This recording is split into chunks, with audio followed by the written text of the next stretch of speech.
হতাশার মধ্য দিয়ে বছর ঈদ উদযাপন হচ্ছে বলে দাবি করেছেন বিরোধী দলীয় নেতা জাতীয় পার্টির চেয়ারম্যান জি.এম. কাদের। সকালে রংপুর কালেক্টরেট ঈদগাহ মাঠে ঈদ উল ফিতরের প্রধান জামাতে অংশ নেন তিনি। পরে সাংবাদিকদের বলেন, দেশের অর্থনৈতিক পরিস্থিতি ভালো না থাকায় গ্রাম ও শহরের মানুষ কষ্টে রয়েছে। সবার মাঝে ঈদ আনন্দ ছড়িয়ে দিতে সরকার সহ সচ্ছল ব্যক্তিদের এগিয়ে আসার আহ্বান জানান তিনি।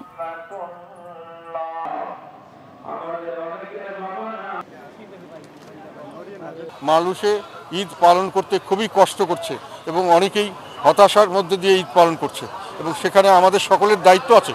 সরকারের দায়িত্ব তো সবচেয়ে বেশি, তাছাড়াও যারা এখানে সুবিধা বঞ্চিত নন, সচ্ছল, তাদেরও দায়িত্ব আছে তাদের পাশে দাঁড়িয়ে সবাই যেন সমানভাবে ঈদের আনন্দকে উপভোগ করতে পারে তার ব্যবস্থা করা।